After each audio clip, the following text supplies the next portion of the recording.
Just like that आपने क्या करना है कि टोन के रिएक्शंस के बारे में पढ़ना है, इसके प्रिपरेशन के बारे में, इनके रिएक्शन के बारे में।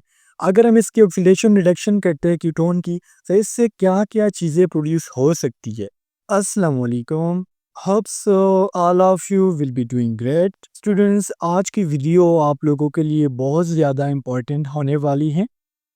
आज की वीडियो में मैं आप लोगों के साथ किस तरीके से आपने प्रिपरेशन करनी है और हमें किन-किन चीज़ों को फॉलो करना चाहिए, इसके ऊपर एक कंप्लीट डिटेल से वीडियो देने वाला हूँ। वीडियो को स्टार्ट करने से पहले अगर आप लोगों की एकेडमिक की या फिर इंटेलिजेंस की कोई भी प्रिपरेशन नहीं है, सो उसके लिए मेरे पास पेड नोट्स अवेलेबल हैं और जितने भी नोट्स होंगे वो आपको चैप्टर वाइज मिलेंगे। लाइक अगर केमिस्ट्री, बायोलॉजी की बात करें, सो वो भी आपको चैप्टर वाइज नोट्स मिलेंगे। और ऐसा नहीं होगा कि कोई चैप्टर इम्पोर्टेंट नहीं है उस पर मैंने एमसीक्यूज़ बनाए हैं। सिर्फ उन चैप्टर्स पर मैंने एमसीक्यूज़ बनाए हैं जो पेपर पॉइंट ऑफ व्यू से बहुत इम्पोर्टेंट हो। सो अगर आप वो नोट्स बाय करना चाहती हैं तो आप मेरे व्हाट्सएप नंबर 022556419495 पर कॉन्टैक्ट कर सकती है। अब हम आते हैं towards the preparation. So students, आपको पता है कि आपका जो टेस्ट होगा वो होता है 2 पोर्शंस में।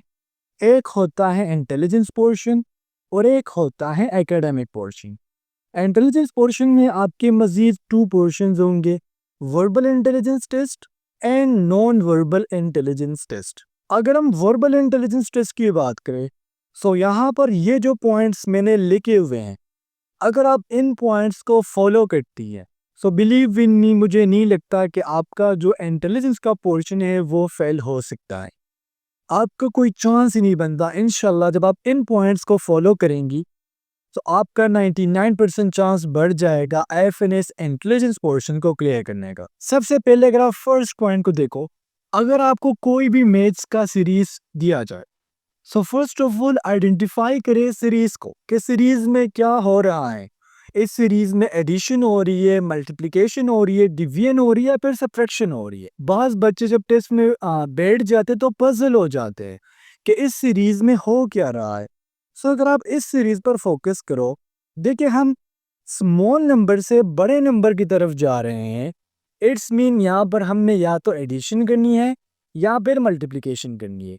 अब अगर हम सीरीज पर फोकस करें तो हम 3 आगे बढ़ रहे हैं। इट्स मीन कि यहाँ पर हमने करनी है एडिशन। तो फर्स्ट ऑफ ऑल आपने क्या किया, आपने सीरीज को आइडेंटिफाई कर लिया कि इस सीरीज में क्या हो रहा है, एडिशन हो रहा है। सेकंड स्टेप आपका क्या होगा, आपने ये आइडेंटिफाई करना है कि कौन सा नंबर ऐड हो रहा है। तो अगर हम गिवन ऑप्शन में फोकस करें तो देखिए 3 है, 6 है, 9 है, 12 है। इट्स मीन तमाम के तमाम नंबर्स के साथ हमने 3 को ऐड करना है। सो फर्स्ट चीज आपका ये होगा कि आपने सीरीज को आइडेंटिफाई करना है। अब सपोज अगर कोई बच्चा कहे सर मैंने सीरीज को आइडेंटिफाई करना ही नहीं है, और मैं यहाँ पर अपने आप से जहन में सोचता रहूँ, ट्रिक्स लगाते रहूँ, सो इससे आपका क्या होगा, टाइम वेस्ट होगा। और टेस्ट में टाइम मैनेजमेंट मेरे ख्याल से सबसे इम्पोर्टेंट फैक्टर है, जिसकी वजह से आपका टेस्ट पास भी हो सकता है और फेल भी हो सकता है। दिन सेम बात आ जाती है अल्फ़ाबेटिकल सीरीज की। मेरे ख्याल से alphabetical series as compare to the math series ये थोड़े से डिफिकल्ट हो सकते हैं, ठीक है। लेकिन यहाँ पर भी पहले आपने फोकस करना है कि अल्फ़ाबेटिकल सीरीज किस तरीके से जा रहा है। देखिए अल्फ़ाबेटिकल सीरीज में होगा क्या कि या तो बीच में कोई अल्फ़ाबेट मिस हुआ होगा, ठीक है, या फर्स्ट अल्फ़ाबेट को लास्ट अल्फ़ाबेट के साथ मैच किया होगा। तो ये चीज़ें आप लोगों ने थोड़ी-सी प्रैक्टिस घर से करके जाने हैं।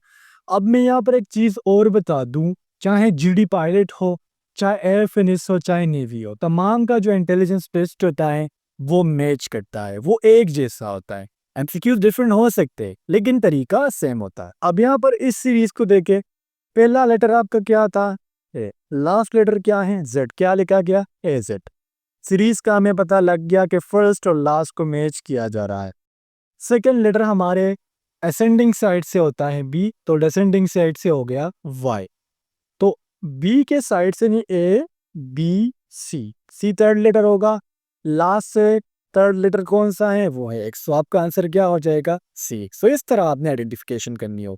थर्ड पॉइंट को देखिएगा, avoid solution of lengthy questions in the beginning. अब सपोज करें आपने जैसे टेस्ट स्टार्ट किया और आप 10 नंबर एमसीक्यूज पर पहुंच गई। तो वहाँ पर आपको एक क्वेश्चन दिया गया कि एक फ़ोन बाय किया गया था बिलाल ने, जिसने बाय किया था 28,000 का, और फिर वही फ़ोन इसने सेल किया 29,000 का। ये मैंने यहाँ पर एक ईज़ी सा क्वेश्चन ऐड किया हुआ। सो अब इसका प्रॉफ़िट लेके, सो इसका होगा क्या, पहले आपने प्रॉफ़िट निकालना है। सो यहाँ पर तो ईज़ी है कि प्रॉफ़िट 1000 आ गया, लेकिन चूँकि वहाँ पर मार्कर होता नहीं है, आपने अपने माइंड से क्वेश्चन करना होता है। सो जितने भी मैथमेटिकल क्वेश्चन हो, प्रॉफ़िट वाले, डज़न्स वाले, किलोमीटर्स वाले, जिसमें हमने डिस्टेंस फाइंड करना होता है, सो शुरू में कोशिश किया करें कि एमसीक्यूज़ को आप बिगिनिंग में ना करें। बिगिनिंग में होगा क्या कि जब आप इन टाइप के एमसीक्यूज़ को बिगिनिंग में करेंगे, स्टार्ट में करेंगे, तो इससे आपका काफ़ी टाइम वेस्ट होगा। इसके बदले में आप ऐसा करें कि जो ईज़ी क्वेश्चंस है वो शुरू में कर ले, लास्ट में जो आपके पास टाइम होगा आप ये वाले एमसीक्यूज़ कर लेना। और यहाँ पर मैंने लास्ट जो पॉइंट ऐड किया हुआ है, ये मेरे ख्याल से बहुत इंपॉर्टेंट है। अगर सपोज़ करें आप 10 नंबर क्वेश्चन पर पहुँच गई और ये एमसीक्यूज़ आपको नहीं आ रहा, just leave it, skip it. ठीक है, एमसीक्यूज़ कहीं भी नहीं चाहता, स्क्रीन के साइड पर ऐड होते जाएगा कि आपका ये वाला जो एमसीक्यूज़ है ये स्किप्ड हुआ है और आप लास्ट पे कर लीजिएगा। सो जो एमसीक्यूज़ का आपको पता ना हो, सो उस पर टाइम वेस्ट ना करें, थिंकिंग ना करें कि कैसे होगा, इससे आपका टाइम वेस्ट होगा। अब मैं आपको वेबसाइट बताता हूँ जिससे आप लोगों ने अपनी प्रैक्टिस करनी है। यहाँ पर डॉगर्स वेदर और कोकर वेदर के जितने भी क्वेश्चंस है वो इस वेबसाइट पर आपको मिलेंगे, gotest.com। It is very very helpful. जब मैं भी प्रिपरेशन करता था, जब मैं सेकेंड ईयर में था, सो मैंने इसी वेबसाइट से हेल्प ली है। लेकिन तरीका ये होगा कि पहले आप लोगों ने घर में खुद से प्रैक्टिस करनी है, बुक से प्रैक्टिस करनी है। जब आप लोग प्रैक्टिस कर लोगे, दिन आपने इस वेबसाइट को इसलिए यूज़ करना है कि जितनी मैंने प्रैक्टिस की थी वो मैंने सही की है, मेरे कितने क्वेश्चंस के आंसर सही आ रहे। So first website that I will recommend to you, it is gotest.com। Just write and the Google और इंशाल्लाह आपके सामने वेबसाइट आ जाएगा। सेकंड है shaheen.com, और ये भी अच्छा वेबसाइट है, लेकिन फर्स्ट ऑफ ऑल मैं आपको रिकमेंड करूँगा gotest.com। यहाँ पर वर्बल और नॉन वर्बल आपको दोनों मिल जाएंगे। इसके बाद बारी आ जाती है केमिस्ट्री टेस्ट की। मैं यहाँ पर ये बताने लगा हूँ कि आपने केमिस्ट्री टेस्ट की प्रिपरेशन कैसी करनी है। वो बच्चियाँ जो हमारे पेड नोट्स ले चुकी हैं, उनको मैं क्लासेस भी डिलीवर नहीं करता। मैंने इतने अच्छे तरीके से नोट्स बनाए हैं कि उसमें तमाम पॉइंट्स क्लियर है। सो मैंने यहाँ पर एक बात लिखी है कि आप लोगों ने ऑर्गेनिक चैप्टर्स पर carboxylic acid, carbonyl compounds, alcohol, phenol and ethers और इस तरह इससे रिलेटेड जितने भी आपके चैप्टर्स हैं आपने उस पर फोकस करना है। 99% आपका पेपर ऑर्गेनिक से आता है, 1% चांस है कि कहीं और से आएगा। सो ऑर्गेनिक पोर्शन पर आप लोगों ने बहुत ज़्यादा प्रैक्टिस करनी है। अब यहाँ पर मैं आपको ये बात बेसिकली बताने लगा हूँ कि प्रैक्टिस हम कैसे करेंगे। सर अगर हम कार्बोनाइल कंपाउंड्स को एज एन एग्जांपल ले ले, तो हम कार्बोनाइल कंपाउंड्स को किस तरीके से प्रिपेयर करेंगे, इसकी कौन कौन सी चीज़ें हम देखेंगे कि वो टेस्ट में आए। सो यहाँ पर मैंने बेसिकली एग्जांपल लिखी है कीटोन की। सो कीटोन फर्स्ट ऑफ ऑल आपने ये देखना है कि कीटोन क्या है।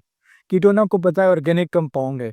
उसके बाद आपने गूगल पर अपने बुक से पढ़ना है कि इसका जनरल फार्मूला क्या है, इसको हम जनरली कैसे रिप्रेजेंट करते हैं, इसमें कौन सा फंक्शनल ग्रुप है। सेकंड आपका ये हो गया। Third one, how ketone is prepared in lab. कौन से कंपाउंड है, लाइक अगर हम अल्कोहल की ऑक्सीडेशन करते हैं तो उससे कीटोन प्रोड्यूस होता है। सो हम कीटोन को किन किन कंपाउंड से प्रिपेयर कर सकते हैं, जिस तरह मैंने आपको एक एग्जांपल दे दिया अल्कोहल का। जस्ट लाइक दैट आपने क्या करना है, कीटोन के रिएक्शंस के बारे में पढ़ना है, इसके प्रिपरेशन के बारे में, इनके रिएक्शन के बारे में। अगर हम इसकी ऑक्सीडेशन रिडक्शन करते हैं कीटोन की, तो इससे क्या क्या चीज़ें प्रोड्यूस हो सकती है, और कीटोन के डिटेक्शन के लिए हम कौन कौन से टेस्ट यूज़ कर सकते हैं।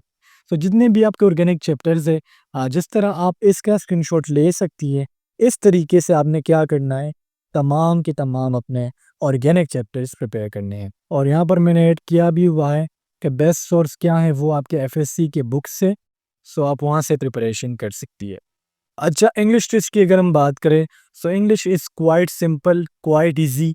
जितने भी आपके पोर्शंस होते हैं एकेडमिक में, केमिस्ट्री, बायोलॉजी, फिज़िक्स और इंग्लिश, इसमें जो सबसे ज़्यादा इजी है वो इंग्लिश है। इंग्लिश इसलिए इजी है क्योंकि इसमें लिमिटेड चीज़ें इंक्लूड है। लाइक आपने सेंटेंस के टाइप्स को थोड़ा सा पढ़ना है, कौन कौन से टाइप्स है।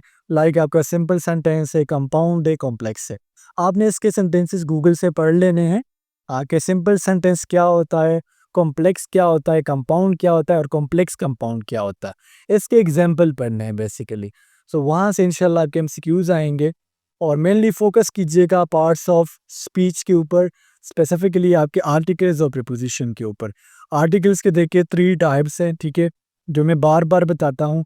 Definite article and indefinite article. Definite article आपका आर्टिकल द है और इनडेफिनेट आर्टिकल आपके आर्टिकल ए और आर्टिकल एन है। तो इसके बारे में थोड़ा पढ़ लीजिएगा कि द को हम कहाँ यूज़ करेंगे, ए और एन को कहाँ यूज़ करेंगे। सो जब आपको इसके यूजेज का पता लग जाएगा, सो उसके बाद कोई भी एमसीक्यूज अटेम्प्ट करना it will be not a big deal for you. आप आसानी से इंग्लिश के एमसीक्यूज कर पाएंगे। यहाँ पर एक चीज़ जो मैं भूल गया हूँ इंग्लिश के बारे में, वो है antonym and synonyms. The most important one, antonym and synonym, ये आपके टेस्ट के लिए बहुत ज़्यादा इम्पोर्टेंट है, बहुत ज़्यादा ज़रूरी है। कम से कम 2 से 3 एमसीक्यूज तो सिनोनिम्स और एंटोनिम्स के लाजमी से आते हैं। अच्छा, फिजिक्स।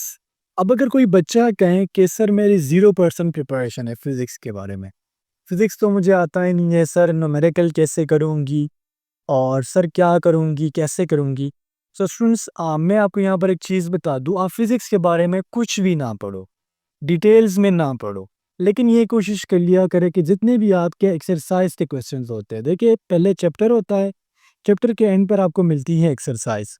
सो एक्सरसाइज के जितने भी क्वेश्चन थे एमसीक्यूज स्पेसिफिकली, वो आपने स्किप नहीं करने, इससे एमसीक्यूज आने के चांसेस थोड़े से ज़्यादा होते हैं। अब बच्चियाँ कह रही है कि सर हमारे पास बिल्कुल टाइम है नहीं सर, 10 दिन के बाद मेरा टेस्ट है।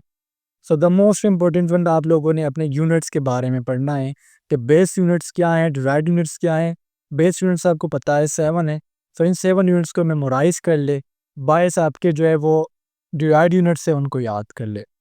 इसके अलावा the most important one, dimensions. Dimension जो स्पेसिफिक है, लाइक फोर्स हो गया, वर्क हो गया, पावर हो गया, इसके आपने डायमेंशंस पढ़ने हैं। फिजिक्स की प्रिपरेशन भी आप gotest.com से कर सकते हो। यहाँ पर एक चीज़ मैं भूल गया हूँ बायोलॉजी के बारे में, बायोलॉजी भी मैं आपको बता देता हूँ। एक एग्जांपल के थ्रू समझाता हूँ आपको कि बायोलॉजी को आपने कैसे करना है। लेट्स सपोज अगर हम बायोलॉजिकल मॉलिक्यूल्स की एग्जांपल ले ले, या फिर अगर हम सेल ऑर्गेनेल्स की बात कर ले, सो ऑर्गेनेल्स जितने भी है, चाहे वो 10 हो, चाहे वो 11 हो, चाहे वो 12 हो। लेट्स सपोज मैं एग्जांपल ले लेता हूँ सेल मेम्ब्रेन का। तो सेल मेम्ब्रेन को आपने कैसे पढ़ना है? सेल मेम्ब्रेन को फर्स्ट ऑफ ऑल देखे आके सेमी परमिएबल है, नॉन परमिएबल है, फर्स्ट ऑफ ऑल आप ये देख लो। उसके बाद आप एनिमल और प्लांट सेल में देखे कि प्लांट्स में सेल मेम्ब्रेन कहाँ पर मौजूद है, एनिमल में कहाँ पर मौजूद है। सेकेंडली, सेल मेम्ब्रेन का जो कंपोजिशन है, इसमें कार्बोहाइड्रेट्स कितने हैं, इसमें लिपिड्स कितने हैं, इसमें प्रोटीन्स कितने हैं, सेल मेम्ब्रेन को डिस्कवर किसने किया था। फिर इस तरीके से चीज़ें आप लोगों ने डिटेल से पढ़नी है। अब एमसीक्यूज को सॉल्व कैसे करना है स्टूडेंट्स, उस पर मैं एक वीडियो बना चुका हूँ। इंशाल्लाह जब ये वीडियो अपलोड करूँगा, तो इसके साथ साथ ही वो अपलोड कर लूँगा, या फिर एक दिन के बाद आपको वो एमसीक्यूज वाली वीडियो अलग से मिल जाएंगी कि एमसीक्यूज को हम कैसे आसानी से सॉल्व कर सकते हैं। सो होप सो आपको जो वीडियो है अच्छी लगी होंगी। इंशाल्लाह नेक्स्ट वीडियो में मिलते हैं। अल्लाह हाफिज़।